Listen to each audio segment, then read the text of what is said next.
Hi, this is Michael Altos. We are continuing our discussion of physiology related to blood. This is recording part 4.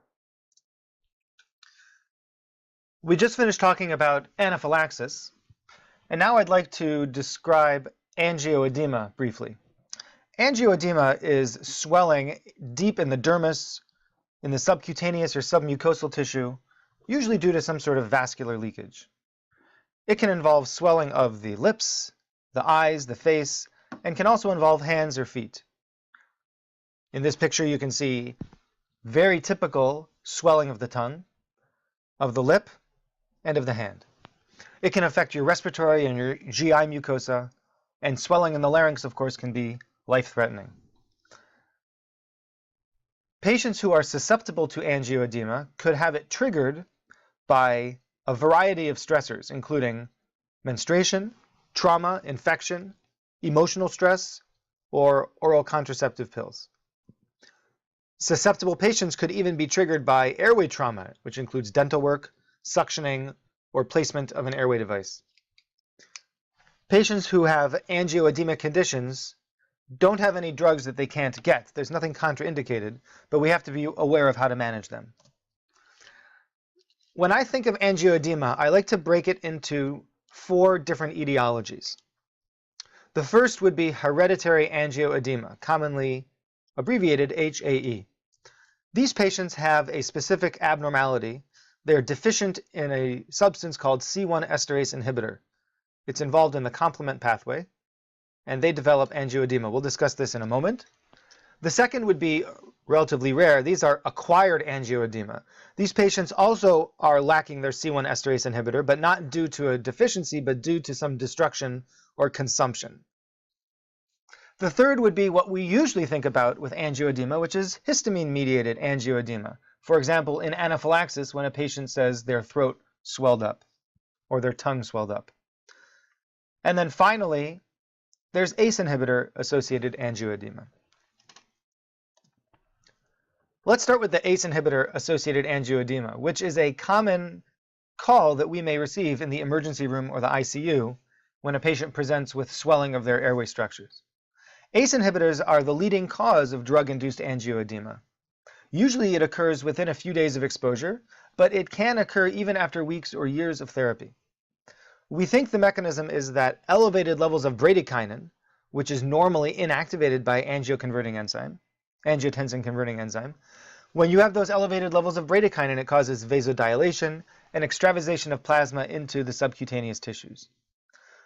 We see increased risk in patients who have African descent, transplant patients, and patients who have other underlying angioedema disorders. Usually it resolves without treatment within 72 hours, although airway support may be necessary.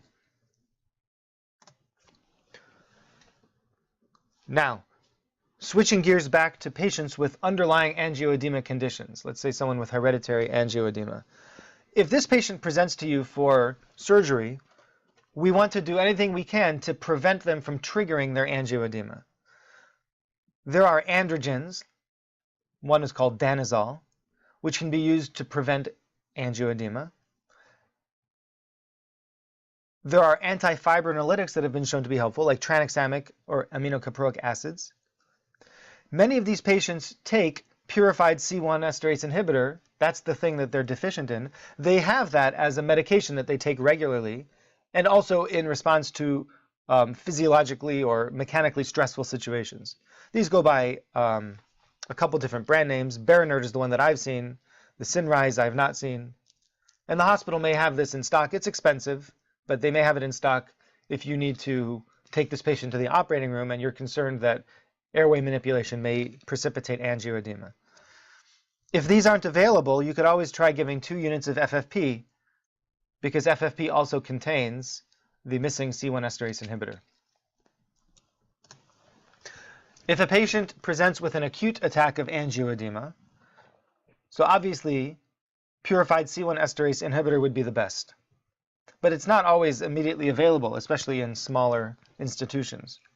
There are other drugs available like kallikrein inhibitors, bradykinin receptor antagonists, and that might be very helpful for ACE inhibitor-associated angioedema. But many of these patients those aren't available. The common thing that you would use for airway swelling in an allergic reaction, like antihistamines, catecholamines like epi, these patients may not have a response if they're having ACE inhibitor-induced angioedema or hereditary angioedema.